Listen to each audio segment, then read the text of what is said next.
Shalom, selamat pagi Bapak Saudara yang kasih oleh Tuhan. Pagi hari kita bersama kembali dalam kasih Tuhan Yesus Kristus. Hari pagi hari kita menyembah Tuhan, kita menyanyikan Tuhan. Haleluya Yesus. Terima kasih. Mari bersama-sama katakan, Tuhan aku rindu. Tuhan aku siap,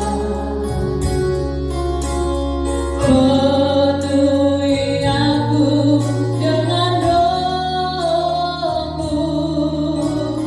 Ku rindu lawatan-Mu, katakan Tuhan aku rindu.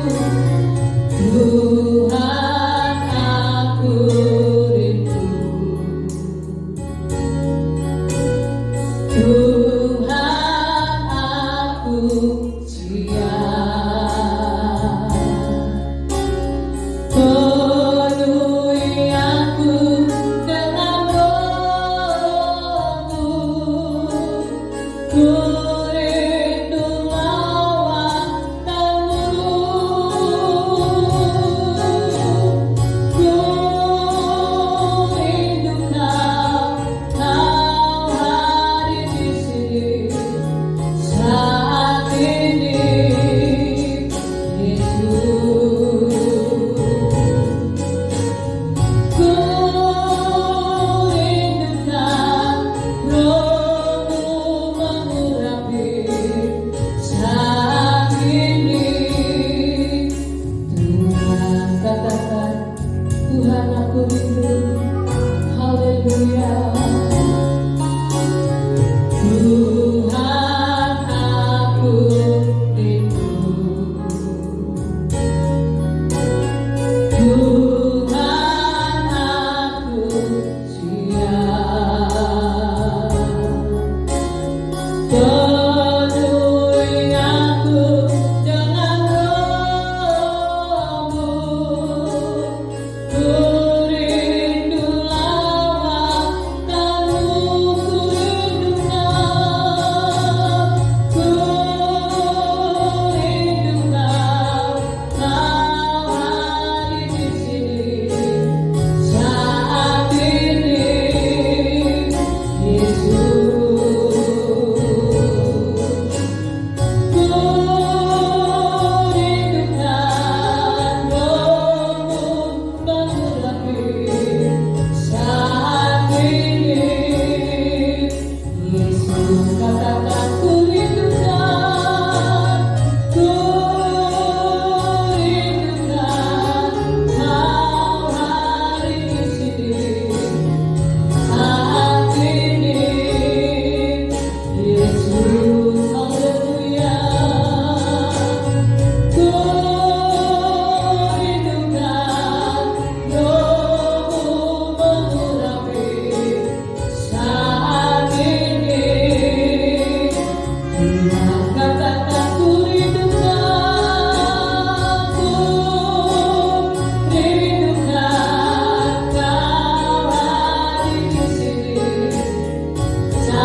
pagi hari ini Tuhan kami ada sebagaimana kami ada.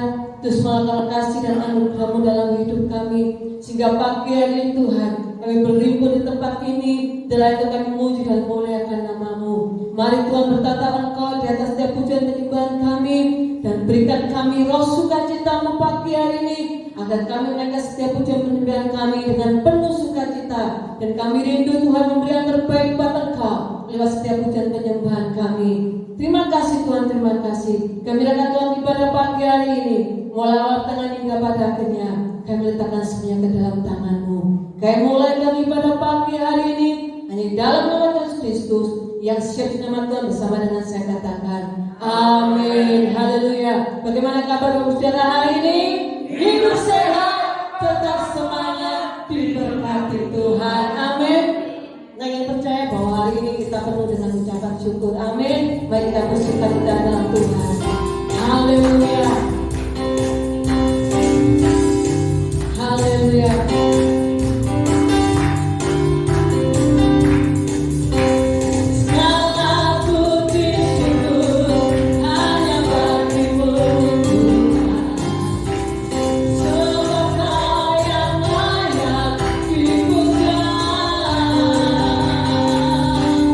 Kami mau bersorak, pujikan nama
Tuhan tidak akan pernah pergi dari dalam kehidupan kita. Amin.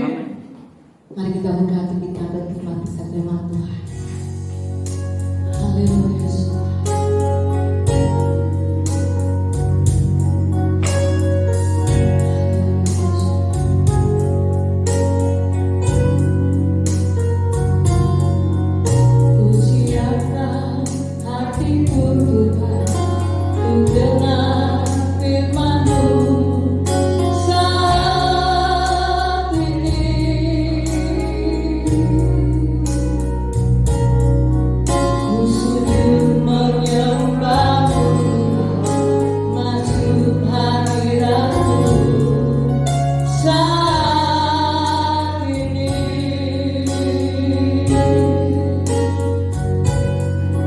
Curahkan urapanmu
kasih-Mu.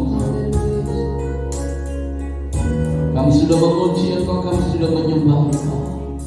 Saatnya kami mau mendengarkan firman-Mu.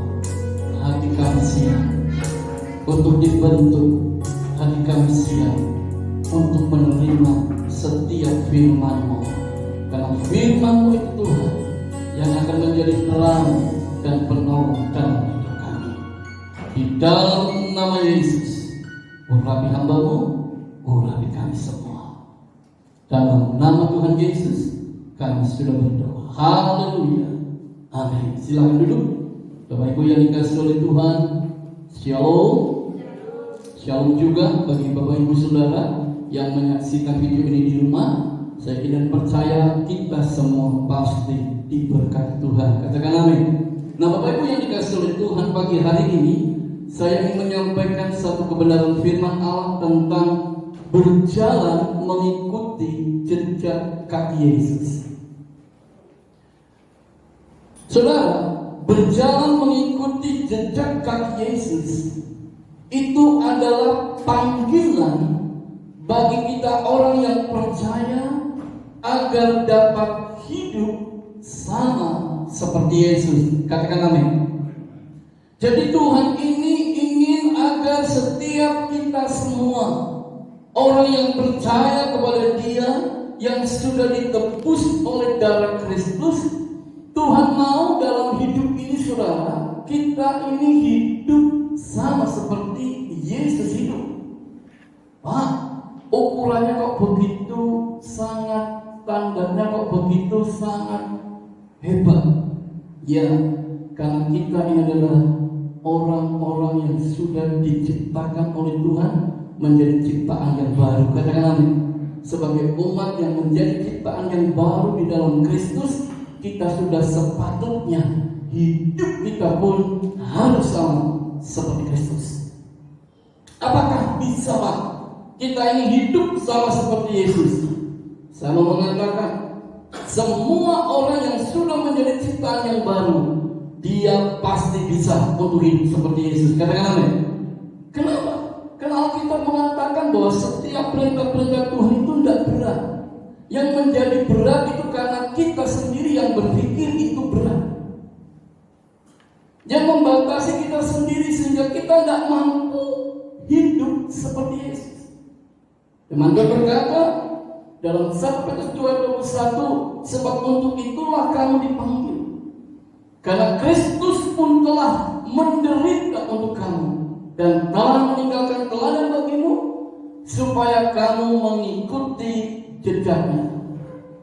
Bapak Ibu yang dikasihi oleh Tuhan, untuk kita dapat hidup sama seperti Yesus, minggu yang lalu saya mengatakan, kita bukan saja harus mengenal Yesus Kristus sebagai Tuhan dan Juru Selamat secara pribadi, tetapi kita juga harus hidup melakukan apa yang diperbuat, apa yang dikerjakan oleh Yesus Kristus.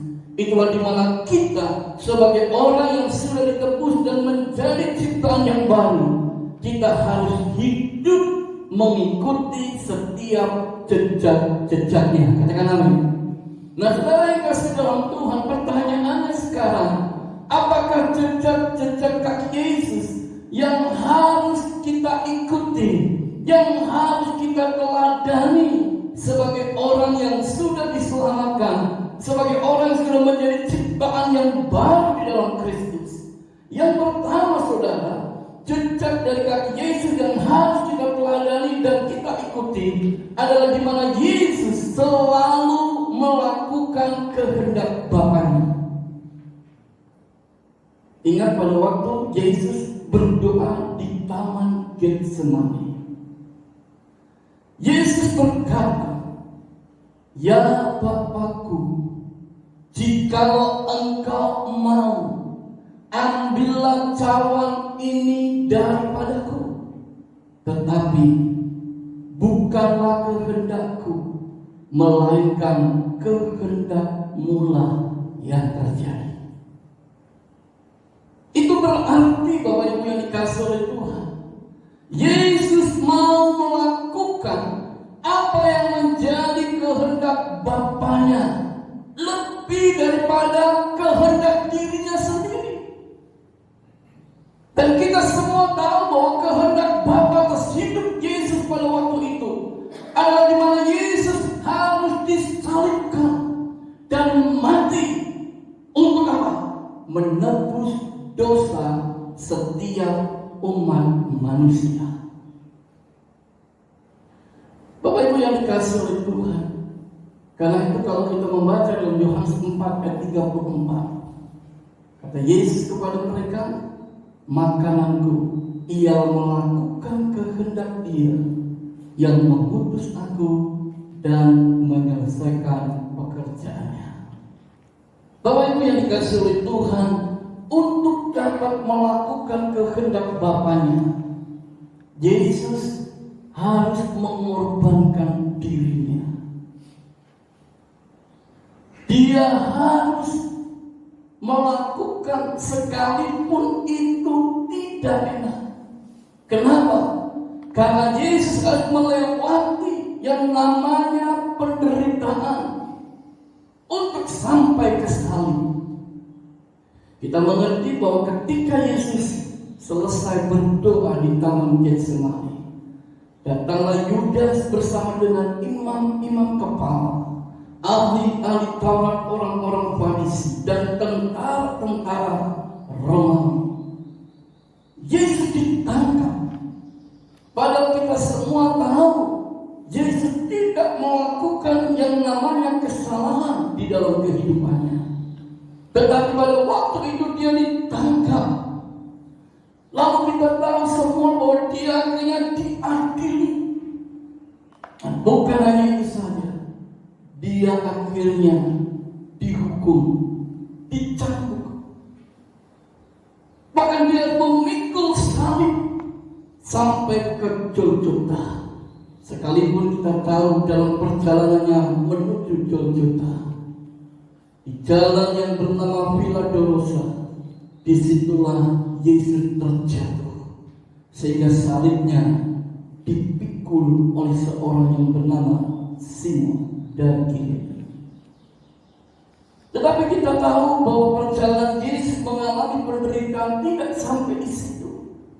Sampai pada akhirnya Golgota, itulah tempat di mana Yesus harus disalibkan dan mati. Dan di saat itulah, kalau kita membaca di dalam Alkitab, kita mengerti bahwa pada akhirnya Yesus berkata, sudah selesai. Itu artinya apa, saudaraku? Artinya Yesus melakukan apa yang menjadi kehendak Bapaknya. Sekalipun dalam melakukan kehendak Bapaknya itu penderitaan yang harus dialami olehnya, tetapi dia lakukan kehendak Bapa itu sampai tuntas, di mana dia taat mati di atas kayu salib.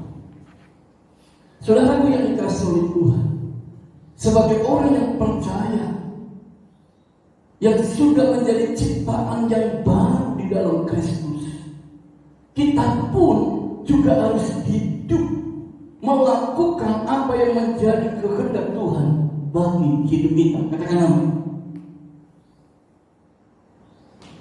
Firman Tuhan berkata dalam Matius 16 ayat 24, lalu Yesus berkata kepada murid-muridnya, setiap orang yang mau mengikut aku, ia harus menyangkal dirinya, memikul salibnya, dan mengikut aku.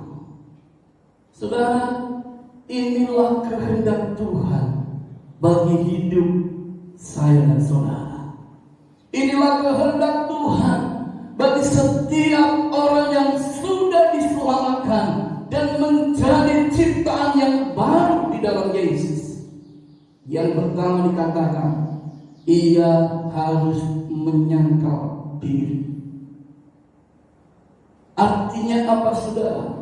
Artinya kita harus berani untuk tidak melakukan kehendak diri kita sendiri yang tidak sesuai dengan kehendak Tuhan. Pertanyaannya, Apakah kita sudah lakukan itu atau belum? Kalau kita ingin mengerti yang namanya kehendak Tuhan, berarti yang pertama kita harus berani untuk menyangkal diri. Kita berani meninggalkan kepentingan diri kita sendiri untuk melakukan kehendaknya. Kita juga harus berani untuk tidak melakukan kehendak diri sendiri yang tidak sesuai dengan kehendak Tuhan. Kalau kita baca Alkitab, maka di situ ada banyak kehendak Tuhan yang Allah jelaskan dengan begitu luar biasa. Jadi saudara tidak perlu lagi kalau ditanya tak cari kehendak Tuhan dulu. Dulu saya seringkali begitu saudaraku, ketika di sekolah kita, tak cari kehendak Tuhan dulu. Kehendak Tuhan itu sudah ditulis dalam Alkitab. Tinggal bagaimana kita melakukannya, itu saja.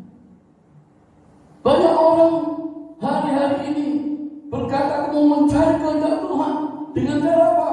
Mendengar suara Tuhan. Suara Tuhan itu adalah Alkitab itu sendiri, saudara. Mau dengar suara Tuhan seperti apa lagi?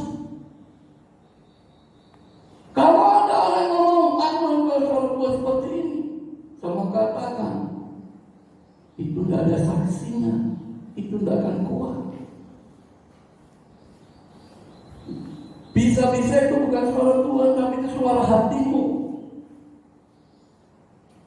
Tetapi saya mau katakan pagi hari ini, kalau kita ingin mencari kehendak Tuhan dengan mendengarkan suaranya, kembalilah kepada Alkitab. Karena Alkitab itu menjelaskan tentang perkataan Allah untuk kita bisa mengerti tentang kehendaknya. Katakan amin. Saat kita bisa mengerti tentang kehendak Tuhan bagi hidup kita, saya tidak percaya kalau kehendak kita itu tidak sesuai dengan kehendaknya, kita tidak mau melakukannya. Amin, saudara. Itu hanya yang namanya menyangkal diri. Yang kedua, kehendak Tuhan bagi kita orang yang percaya adalah memikul salib. Memikul salib. Memikul salib bukan berarti kita seperti Yesus pada waktu hendak disalibkan ke Golgota. Kita buat salib lalu kita pikul salib itu. Nah, bukan seperti itu. Memikul salib di sini artinya kita harus mati bagi diri kita sendiri dan hidup bagi kehendak Allah. Katakan amin. Sekali lagi ini tidak gampang, karena kita mematikan setiap kedagingan dalam diri kita, dan kita harus hidup untuk Allah. Kita harus hidup bagi kehendaknya Tuhan. Kalau kita melakukannya dengan kekuatan kita, maka itu tidak akan bisa. Ingat, keselamatan yang kita terima itu bukan karena jasa kita, bukan karena usaha kita, tetapi itu semua karena pemberian Allah. Amin, saudara. Karena itu tidak ada satu orang pun yang bisa membanggakan dirinya kalau dia bisa selamat itu karena usahanya. Tidak. Kita selamat itu karena pemberian Allah. Dan Tuhan mau kepada setiap kita yang sudah menerima anugerah keselamatan itu, agar kita hidup mematikan setiap kehendak diri kita sendiri. Kehidupan daging kita itu harus kita matikan dalam hidup kita, dan kita mau hidup bagi kehendak Allah. Lalu yang ketiga, apa kehendak Allah, kehendak Tuhan bagi kita orang yang sudah percaya dan sudah diselamatkan? Yang ketiga, mengikut aku, kata Yesus. Artinya apa? Artinya apapun yang Tuhan Yesus lakukan, kita harus mengikutinya. Katakanlah, kita harus mengikutinya. Sekali lagi, untuk bisa mengerti kehendak Allah, kita harus belajar firman Tuhan. Karena firman Tuhan itu adalah perkataannya, dan perkataannya menjelaskan tentang apa yang menjadi kehendaknya bagi bagi setiap kita orang percaya. Saat kita mengerti kehendaknya, kita pasti dimampukan Tuhan untuk dapat melakukan apa yang Yesus pernah lakukan ketika ada di dunia ini. Amin, saudaraku. Nah, saudara kasih dalam Tuhan, apa orang yang melakukan kehendak Tuhan dan menyelesaikan setiap pekerjaannya adalah orang yang mengasihi Tuhan lebih dari segalanya. Orang yang melakukan kehendak Tuhan dan menyelesaikan setiap pekerjaannya adalah orang yang taat melakukan perintah Tuhan. Dan orang yang melakukan kehendak Tuhan dan menyelesaikan setiap pekerjaannya adalah orang yang selalu hidup menyenangkan hati Tuhan. Karena itu firman Tuhan berkata dalam Matius 7 ayat 21, bukan setiap orang yang berseru kepadaku, Tuhan, Tuhan, akan masuk dalam kerajaan surga, tetapi dia yang melakukan kehendak Bapakku yang di surga. Inilah janji Tuhan bagi setiap orang yang mau melakukan kehendak Tuhan dan menyelesaikan setiap pekerjaan Tuhan. Itulah dimana ia akan masuk ke dalam kerajaan surga. Katakan amin. Ini janji Tuhan. Saat saya dan saudara melakukan kehendak Tuhan, sekalipun secara kekuatan diri sendiri itu berat, tapi percayalah ketika kita minta kemampuan daripada Tuhan, maka Roh Kudus akan menolong kita untuk kita bisa melakukan apa yang menjadi kehendaknya. Dan saat kita melakukan kehendak Tuhan dan menyelesaikan semua pekerjaan Tuhan, maka janji Tuhan bagi orang yang melakukan kehendaknya, dia akan masuk dalam kerajaan surga. Nah, Bapak Ibu yang dikasihi oleh Tuhan, ini yang pertama, jejak daripada Yesus melakukan kehendak Tuhan. Yang kedua, apa jejak daripada kaki Yesus yang harus kita ikuti dan kita teladani? Yang kedua, hidup menderita. Bukankah kita ini dipanggil bukan untuk menderita? Ada orang yang mengatakan begitu. Bukankah ketika percaya kepada Yesus, hidup kita tidak akan alami penderitaan, tapi hidup kita akan menerima hidup yang berkelimpahan? Ya, betul. Firman Tuhan juga mengatakan ketika kita hidup di dalam Yesus, Tuhan juga berjanji akan memberikan hidup yang berkelimpahan. Tetapi sekali lagi ingat seperti pembaca kita tadi, kita pun juga dipanggil untuk hidup menderita. Saya percaya kalau bicara hidup menderita, maka tidak ada satu orang pun, satu manusia yang hidup di dunia ini yang mau hidup menderita. Coba kalau saudara ditanya, mau menderita apa jawaban? Tidak. Kita semua ingin hidup dan mau menderita. Tetapi ingat saudara, Yesus menderita itu bukan karena ia melakukan kesalahan. Yesus menderita karena ia melakukan kebenaran. Nah, saudaraku yang dikasihi oleh Tuhan, orang yang melakukan kebenaran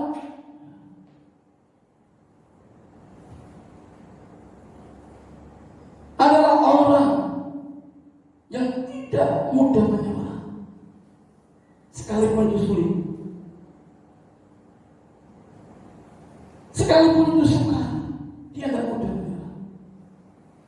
Oleh sebab itu, sebagai orang yang percaya, kita mestinya harus siap bahwa untuk hidup melakukan kebenaran itu kadang-kadang kita harus menghadapi yang namanya penderitaan.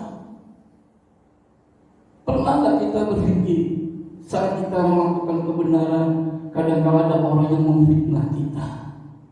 Saat kita melakukan kebenaran, kadang-kadang ada orang yang mencaci maki kita. Ya kan? Satu contoh. Saat mungkin kita sedang melakukan hari-hari ini, banyak gereja melakukan tindakan di tengah pandemi ini, itulah berbagi bansos. Mungkin saat melakukan bansos ada orang berkata, dia sok pamer, kan begitu kadang-kadang. Mungkin kita dikatakan seperti itu, nggak masalah. Saat kita melakukan kebenaran untuk berbagi kepada saudara-saudara kita yang membutuhkan, mungkin orang berkata seperti itu, tidak masalah. Mungkin kita akan dicaci maki, mungkin kita akan difitnah, macam-macam. Sepertinya kita menderita, tapi saya mau kasih tahu, waktu engkau melakukan kehendak Tuhan, dengan engkau hidup melakukan kebenaran, disitulah kita akan melihat bahwa Tuhan itu pernah alami itu. Ingat waktu Yesus menuju ke salib, dia dicaci maki, dia diludahi. Alkitab katakan dia tidak membalas setiap kejahatan mereka, tetapi yang Yesus lakukan, dia mengampuni mereka. Inilah kebenaran yang harus kita lakukan. Sekalipun mungkin dalam hidup ini kita difitnah, kita dicaci maki karena kita melakukan kebenaran, kita dihina karena kita melakukan kebenaran. Saya mau katakan, kita jangan kecewa dan patah semangat. Katakan amin. Sebab orang yang mau menderita karena kebenaran, melakukan kebenaran, orang yang demikian inilah yang mempunyai kerajaan surga. Katakan amin.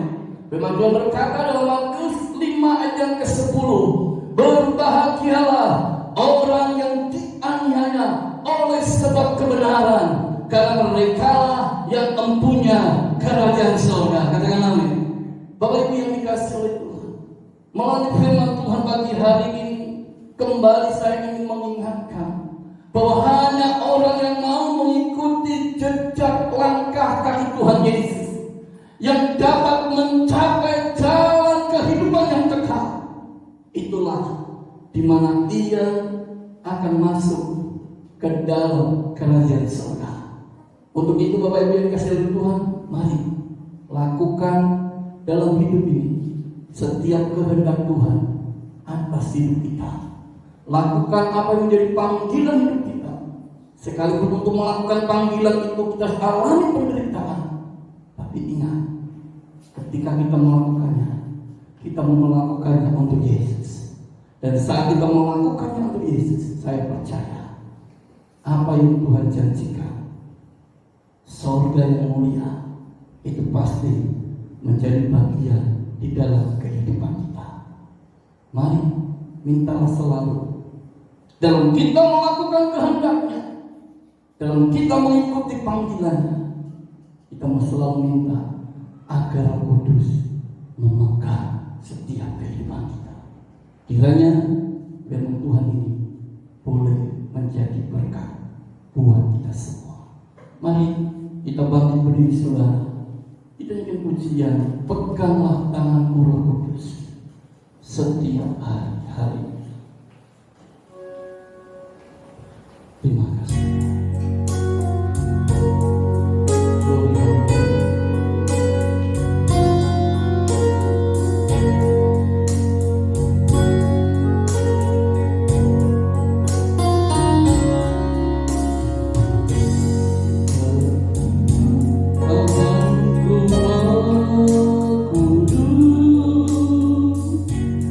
Setia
orang yang demikian inilah yang akan masuk dalam kerajaan surga.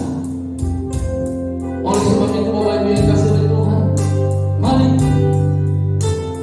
ikutilah setiap langkah kaki Tuhan Yesus. Sekalipun engkau harus menderita untuk melakukannya, tetapi engkau perlu ingat, ada upah. Itulah kerajaan surga bagi saya dan saudara. Kita perlu minta Roh Kudus akan terus memegang hidup kita. Kita sadar tanpa Dia kita tidak mampu, kita tidak bisa lakukan ini. Kita yakin ketika Roh Kudus yang memegang hidup kita, maka kita bisa mengikuti setiap apa yang menjadi jejak kaki daripada Tuhan Yesus. Haleluya. Peganglah tangan Roh Kudus. Haleluya. Peganglah tangan Roh Kudus.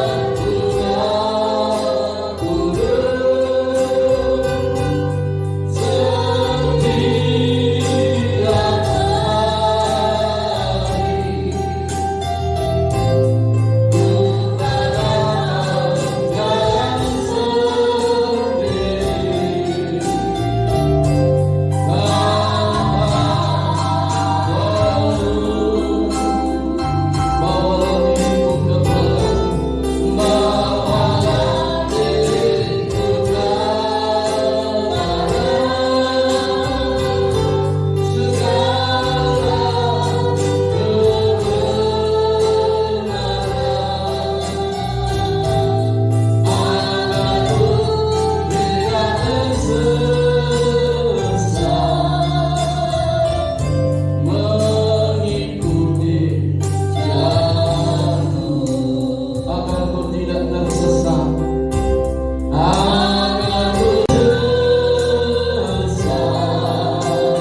hari harus hidup untuk selalu mengikuti setiap jejak-jejak-Mu ya Tuhan. Karena orang yang mengikuti jejak-jejak-Mu adalah orang yang melakukan kehendak-Mu, adalah orang yang mau hidup menderita karena kebenaran. Tapi kami tahu saat kami melakukan kehendak-Mu dan hidup dalam kebenaran, di situ kami boleh melihat bahwa Engkau berjanji akan membawa kami masuk dalam kerajaan surga. Terima kasih Tuhan untuk firman-Mu. Ajar kami dalam hidup ini untuk selalu mengikuti setiap jejak-jejak-Mu, supaya kami tidak tersesat. Kami perlu Roh Kudus selalu memegang akan kehidupan kami. Terima kasih Tuhan. Berkati setiap kami semua, berkati setiap umat-Mu yang ada di rumah-rumah, mereka yang mendengarkan akan kebenaran firman-Mu pagi hari ini. Kami berdoa jika ada di antara kami yang mengalami persoalan, masalah, beban hidup yang berat, mari Tuhan, ulurkanlah tangan-Mu yang penuh kuasa, menjamah mereka. Dari tempat ini kami berdoa di dalam nama Yesus. Yang sakit terima kesembuhan, yang lemah terima kekuatan, yang susah mendapatkan penghiburan, yang berkekurangan diberkati oleh Tuhan. Karena bagi Tuhan tidak ada yang mustahil. Kiranya berkat Tuhan ini terus mengalir di dalam setiap kehidupan kita. Yang sudah diberkati, mari kita katakan amin.